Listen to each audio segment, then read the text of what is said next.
God's dignity exceeds human understanding and cannot be understood by this human understanding, so we should worship this dignity rather than explore it academically. As long as we explore this academically, we are not overpowered by its sublime. For this reason, we must find God through His creative business and think about it.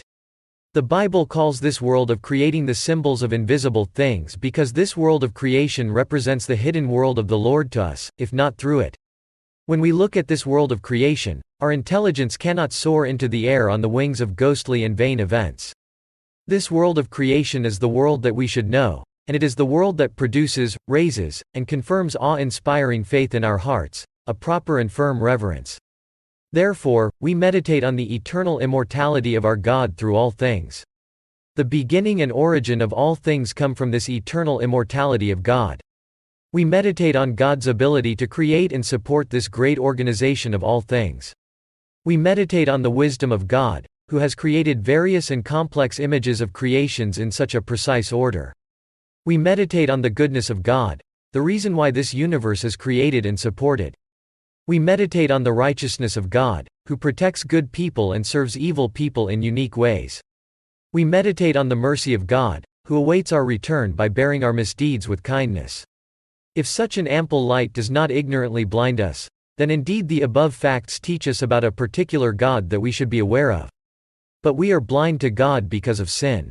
Because we are corrupt, when we think of the world of God's creation, we overturn all wisdom by understanding it as evil and distorted. God's wisdom emerged through the creatures, but we do not see this wisdom because of our decay.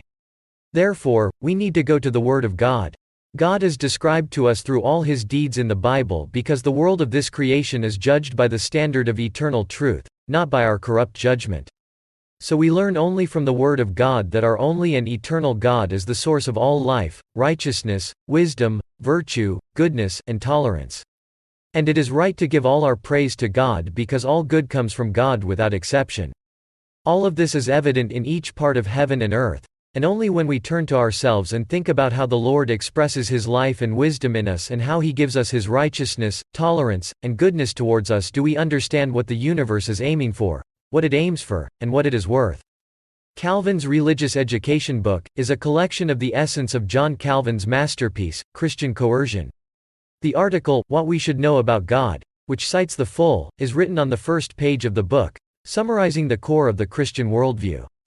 Moreover, this article mentioned the whole text because it best illustrates the topic of the perception of invisible things through visible things, and the entire subject of this book. According to the researchers, Calvin did not discuss God's attributes separately. However, he always had a vivid and deep awareness of God's dignity, and his central thinking was filled with thoughts about the sovereignty of God. He lived in the conviction that God's will is now working righteously. As I prepared this book, I learned and believed that humans could know God. But through Cornelius von Thiel's book, he knew that God's perception should always be placed in God's improbability. He says that the excellence of Reformed theology is not to miss God's impossibility. God's nature is the source of knowledge of God. The nature of God is the essence of God. God puts all beings in you. And God is the one who exists in yourself forever. The good God of these beings has created all things through infinite wisdom and the ability to follow your good will. In particular, there is His blessing and self-esteem in the same character of God. In particular, God's blessing is entirely inherent in the same essence as each other in the Holy Trinity. In the meantime, it appears as a divine pleasure that God does and lasts in the complete knowledge of your fullness and the complete love of loving its fullness.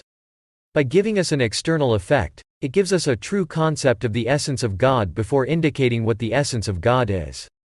Herman Babink's reformist theology tells us that even though God has a variety of shared and non-public properties, this is just a classification of convenience, and all of those attributes are valuable in unity. God uses the concepts of attributes to express you, and a man knows the properties of God by recognizing them. This forms the basis of human perception, and recognizing God means knowing God because awareness is knowledge. And we have a quote from Herman Bavinck. The Bible severs our thoughts and concepts and guides us to God Himself. In this way, the Bible does not argue about God, presents Him to us, and shows Him in everything He has done with His hands. Apart from God's creation, we learn His work not on our own, but in nature and grace, and through it, to know God and cinematicize Him.